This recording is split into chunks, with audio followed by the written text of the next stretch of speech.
So, did Royal do it better? Or does the title for best ending still belong to the original? Hey guys, I'm Lady and I love doing analyses on the Persona series, so subscribe for more if that's your thing. But back to the question at hand, we'll have to address the following 3 topics in order to answer this in good faith. What statement did the devs hope to convey when comparing the bad ending to the true ending? What emotion they wish to draw from the player? And what main themes each respective ending was intending to wrap up. We'll be taking a look at the finales of both games, or essentially the final boss battles and the lead up to them, and the final animated ending scenes. So stick around to find out which ending works and is ultimately the best one.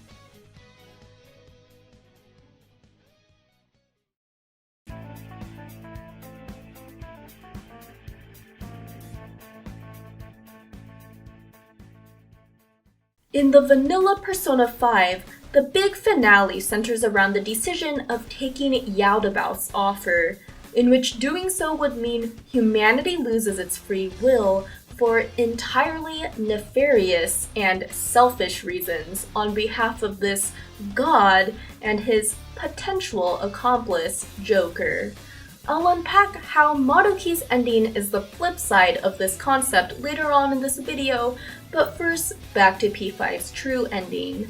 Refusing Yaldabaoth's offer restores the real Igor, who directs Joker to gather up his teammates who've all been placed in individual prison cells by the fake Igor. We cannot proceed in the game unless we do this, so in this sense, the vanilla Persona 5 is emphasizing the bonds that are forged through adversity, that learning to open up to others and relying on them to support you through your darkest times is an important lesson to grasp. While all the Hoshino-era Persona games start off with the protagonist as a new transfer student, Persona 5 differs from its 2 predecessors in the circumstances surrounding the reason for the move. In this case, it's particularly traumatic for Joker, who has just been released on probation. Not only this, but the P5 cast differs in that every single one of them was essentially ostracized and friendless prior to meeting the other members of the Phantom Thieves. The only slight exception is An, though that doesn't last very long since Shiho nearly loses her life early on in the game, leaving An entirely alone before she joins up with Ryuji and Joker. Everyone else, Morgana, Ryuji, Yusuke, Makoto, Futaba, Haru, and even Akechi at that point in their life had no one to call a real friend until they joined the Phantom Thieves. Throughout the story of OG P5, there's a real sense of celebration in the friendships made with people who not only accept you, but help to support you and fight with you against injustice and adversity. Every single time, the PT voted unanimously together in choosing their targets and worked together to steal their hearts and bring them to justice. This theme is in stark contrast to their foil, Akechi, who worked entirely alone. But this concept is taken even further via the bad ending where Joker accepts Yaldabaoth's offer. Here, there's no indication that Joker ever rescued his friends from their cells. There's no sign of them anywhere in the ending, even as the entirety of society cheers on the Phantom Thieves. Or well, more like singular Phantom Thief. Joker stands as the sole individual who's aware of what happened in the metaverse, having traded the public's free will just to stroke his egotistical side. The main takeaway I hope to point out is that the vanilla's bad ending concludes with Joker standing alone without any of his friends. This is why P5's solution to defeating the final boss is so meaningful. It places the focus on the bonds Joker has made with his friends and other confidants, which allows for the summoning of Sataniel to defeat Yaldabaoth.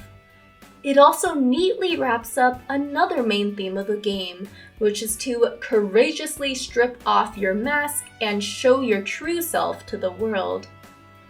The final animated ending scene resonates so strongly because it echoes what was conveyed in the final boss encounter, and by so doing, showcases a consistency in imagery and themes between the finale and the final cutscene driving the protag home.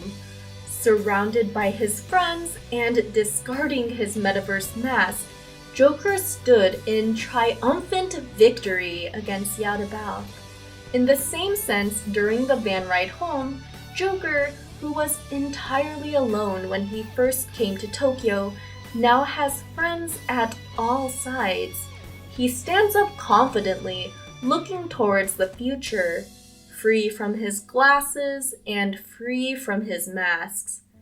Even though we know this trip marks a coming separation between Joker and the rest of the PT, it ends on a high note, a triumphant note. Having been cleared of all charges, the protag is now on his way back home, surrounded by his posse and victorious against the injustices that were the entire cause of this game in the first place.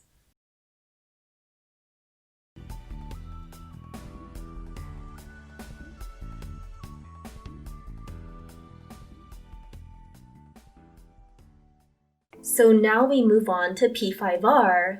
What if I told you that the themes explored in its ending are just as consistent as OG P5's are to its own? It's just that by introducing the third semester, the thematic statement of P5's narrative is shifted from the overall fight injustice with your friends focus to a more personal look at what happiness means for each specific individual, even in the face of life's harsh realities. The third semester of Royal is basically the opposite side of the same coin when compared to P5's finale. While Yaldabaoth was imposing his will over the masses entirely for self-gain, Maruki is doing so out of genuine concern for the emotional well-being of all people. But though the latter's intent may be good, it doesn't erase the fact that the imposed individualized change in cognition is a threat to others' free will. And so, the third semester sees each member of the cast having to decide what freedom personally means to him or herself. Sure, they were all clearly enjoying the reworked reality Maruki made for them, one where each of their greatest hurts and losses never happened. But in this new, happier reality, each Phantom Thief has regressed in their growth. They are missing the resilience they've built up in the original reality through having to cope with incredible loss.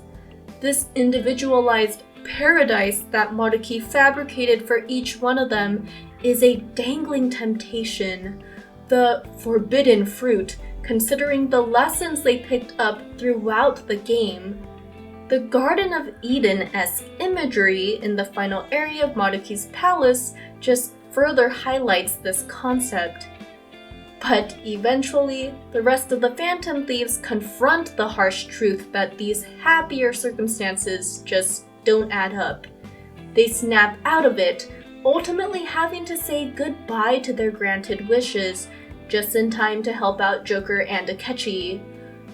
This brings us to the next main topic we need to discuss, which is the fact that Joker is much less of a self-insert in Royal compared to the original game.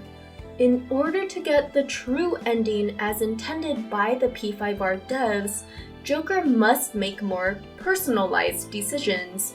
For example, willingly completing Akechi and Maruki's confidants, or Basically, forming a camaraderie with them comes to mind. Now, you know how everyone but Joker had to purposefully snap themselves out of Maruki's paradise on the 9th? Well, Joker's turn arrives on February 2nd.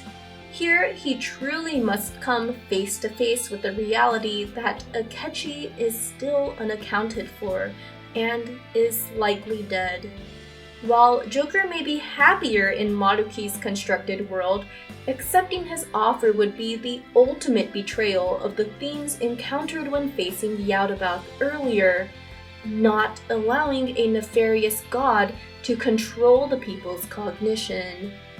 The focus on a more individualized protagonist and party members actually make an appearance throughout Royal's narrative in the game mechanics and battles, a concept I'll elaborate more on in the next section. But to wrap this part up, let's take a look at the last two party members, the ones most integral to the third semester's plot. Sumide's character arc reaches its climax here, where she confronts the true reality, that Kasumi died saving her, and that she's been escaping the pain of survivor's guilt by pretending to be her deceased sister.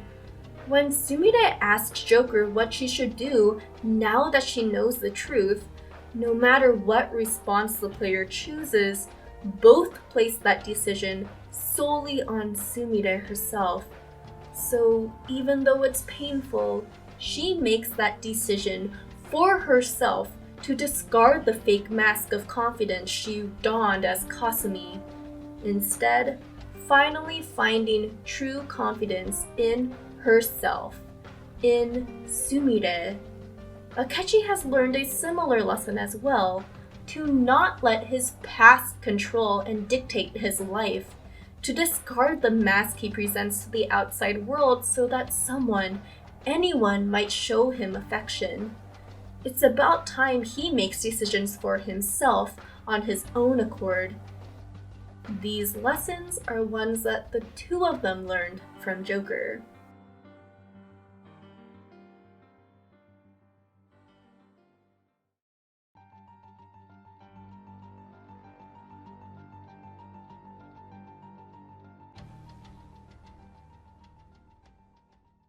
So, we've rejected Maruki's offer and have climbed the winding staircase on the day of reckoning.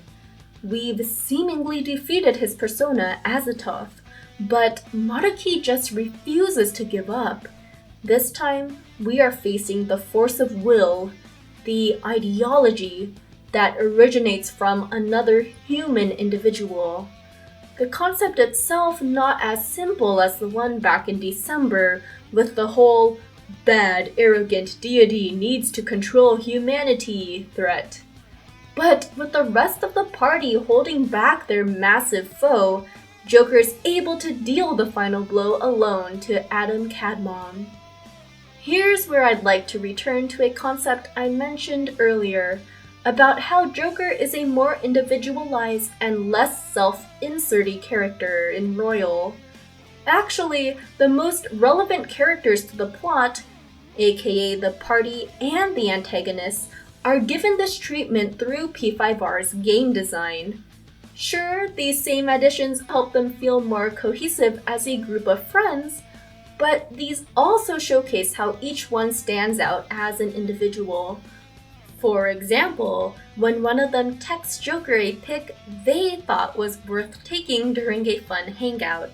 Speaking of hangouts, the members of the Phantom Thieves are seen breaking up into smaller groups from time to time, whether it's playing darts in groups of 3 in Kichijoji, or in the main story like the time just the guys went to a certain summer festival together. The actual gameplay in Royal's updated battles also emphasizes individuality by making some fights even more personal, such as when Shiho showed up in Kamoshida's battle, or when Haru saw what her father really thought of her while battling him. Actually, All the palace rulers got this treatment to some extent when they were given special moves and mechanics that were a step above vanilla P5 when it comes to originality, at least. And finally, Joker is set apart even further in Royal and is shown carving his own path throughout via a certain new gameplay mechanic. Yup, you guessed it, it's the grappling hook. The PT leave it up to Joker to locate a new route in each palace and swing them through it. Most importantly though, is the added personal showdowns the protag gets with the two human bosses most relevant to him, Shido and Maruki. In Royal, the final stage of Shido's fight is a one-on-one brawl against Joker, with Maruki being the culmination of this style. Joker drops down when Maruki still refuses to let the party go, even after Adam Cadmon's defeat. It's here that he faces the counselor completely by himself. No friends surrounding him, no support from his confidants in the form of personas, and certainly no cheers from the entirety of Tokyo's Shibuya population. It's just Joker versus Maruki, one-on-one. The mood is more somber here despite the Phantom Thieves' victory because, well, there's a sense of loss present. Yes, the Yaldabaoth fight ended with Mona dissolving, but the overall message conveyed from our cat friend was one filled with hope. Royal, in contrast, sees Maruki's dream of the ideal world for all people coming to an end. Akechi will be unaccounted for once again, and everyone will return to the true reality for good. The one where each of them has lost something important. One of the biggest takeaways here is that, just like in real life, not everything turns out the way you want it to. Finally, once the two have finished duking it out, Maruki's fate is left ambiguous despite Joker's attempts to save him.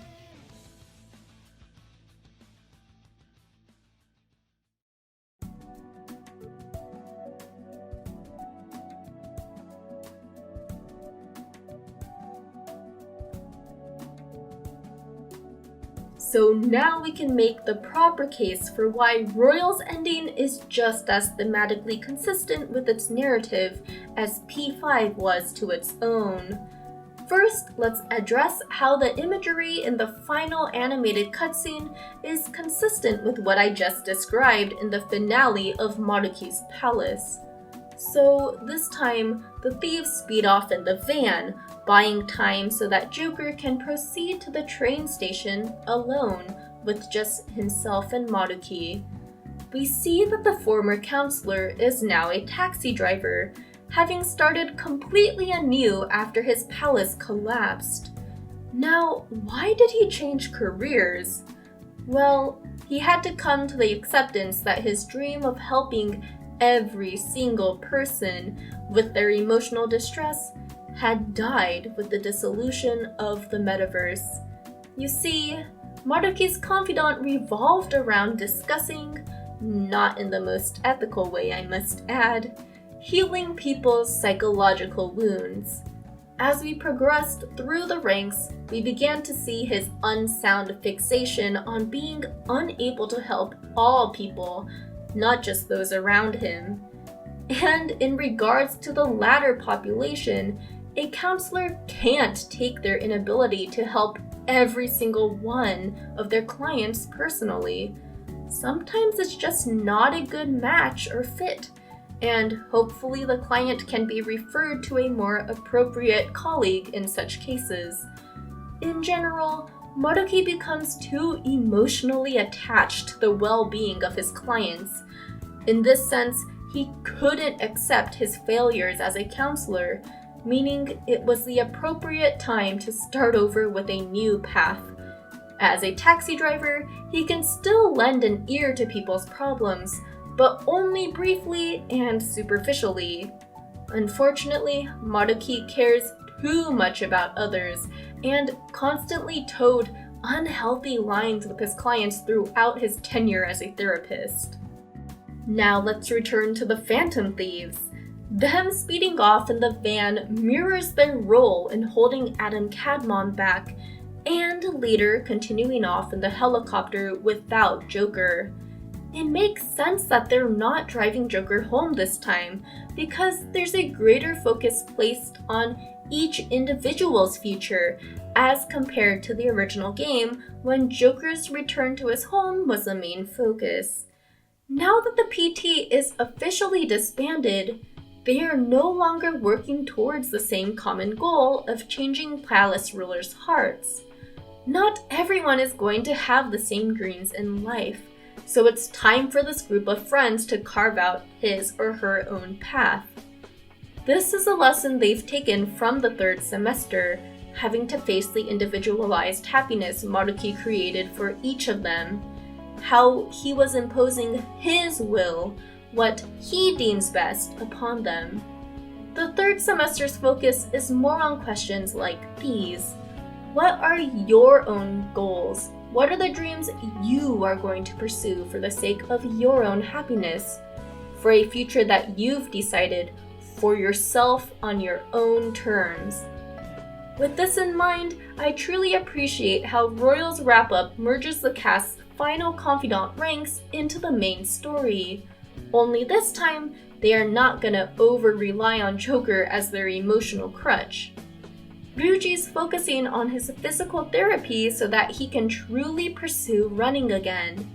I've heard some argue that he's moved past the activity by the end of his confidant, but that just isn't true.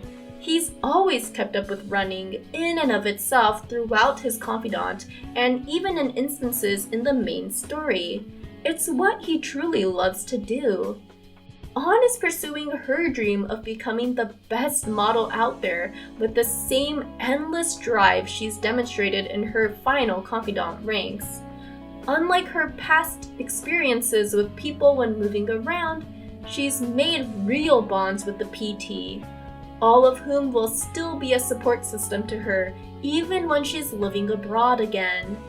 Haru's making good on her dream of opening up a smaller scale cafe, one that's reminiscent of the one her family used to own in her childhood years, and so on and so forth for the rest. Each member of the Phantom Thieves and Sumire has come out of the third semester greatly matured and ready to seize their future with their own hands, no matter how hard life can get. And at the end of the day, it's not like they'll be that far apart. They will have the group chat and each other's contacts to keep in touch and call up at any time. So at last we arrive at the ambiguous ending. Is Akechi alive or dead? Was that really him or not? Where has he been if it is, and what's going to happen to him now? Is he turning himself in? Even Joker doesn't know as the scene ends.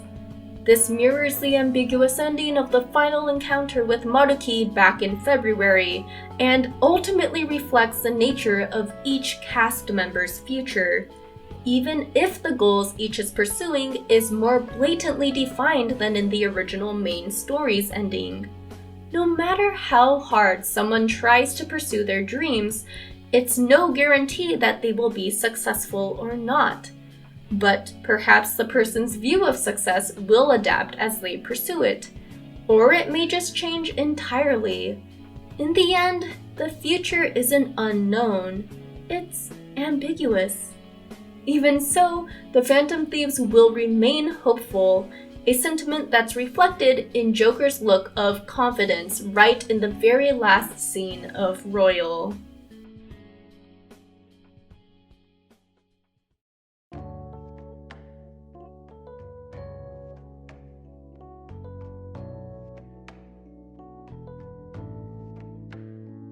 And so, it's now time to answer the actual question, which ending is better? Alright, may I have a drum roll please? And it's actually neither? Okay, please don't hurt me. I don't mean this as a cop-out answer. It's just that both do a great job at reflecting the themes of their respective narrative and tone of the final boss encounters, something that I hoped I conveyed in this video. I'll get to which one I prefer, but let me cover just one more bonus thing regarding the vocalized ending songs. They're just another aspect that adds to the consistency felt across the entirety of each ending. Original P5 concludes with a more triumphant quality, despite the fact that Joker is splitting up with the characters you just spent the entire 100+ hour game with. Recall Mona's message after conquering Yaodabaoth, that the future will now be shaped by human hands. These are his exact last words before fading. What each person sees and feels, those are what shape reality. This is what gives the world infinite potential. Even if you feel that only darkness lies ahead, as long as you hold hands together, see it through as one, the world will never end. The world exists within all of you. As you can see, it's overtly hopeful in its message to the triumphant human society. Hoshito Bokurato, or With the Stars and Us, reflects this victorious mood with its instrumentation and structure of its melody. The percussion, rhythm guitars, and bass provide this pulsing drive, the tempo creating a more upbeat feel. Even if Joker will be separating from his friends in Tokyo, P5 rides out its nostalgic, super feels-good message of unity and how the world can be shaped into anything you put your mind to, via the chorus of voices that join Lin's emboldened vocals. On the other hand, Bokura no Hikari, or Our Light, is the near antithesis in emotive quality right from the start with its melancholic, solitary piano. The melodic line throughout painting a more forlorn picture. It makes sense, as the third semester brought up the major loss each character faced back to the surface when Maruki's reality first took shape. The longing in the lyrics and slower tempo compared to the original's ending only adds to this more somber feel. But even so, the chorus always ends with a hopeful note, both in message and composition of the melody. To sum it all up, the original ending highlights the PT's victory over the injustices each of them faced. They are heading off into the future with a conclusive sense of triumph. On the other hand, Royal focuses on the dreams the cast will be pursuing as the future progresses. With it comes a sense of uncertainty, as we don't know how those will end up in the end. What both endings do have in common, though, is a hopeful outlook to the future. Now, which one do I prefer? Well, Royals is just more relatable to me personally and how I view my life experiences. I could relate to the grief that many of the characters experienced regarding major loss, what with the passing of my mom nearly 7 years ago now. And I also appreciate Royal's message more as well, as I understand what it's like to face the reality that the future, by nature, is uncertain, what with living with an incurable neurological illness that limits my mobility and brings with it chronic nerve pain. I don't mean to sound all down in the dumps though, 'cause that's not how I honestly feel about it. Thanks to my personal faith, support of my friends despite their distance from me, and just my generally optimistic attitude, I continue to press on forging my own path, looking towards the future, just like P5R's cast. Long story short, I can definitely appreciate the feels of the original's ending, but it's just not my cup of tea. But now I'd like to know what you guys think. Did I get these endings right? Did I miss something important? I'd love to hear which one you like better and the reasons why in the comments below. With that, please like this vid if you liked it and go check out my other persona analyses. Subscribe for more P5R character analyses via a Japanese sociocultural lens. Thanks so much for watching, and until next time guys, take care. See ya!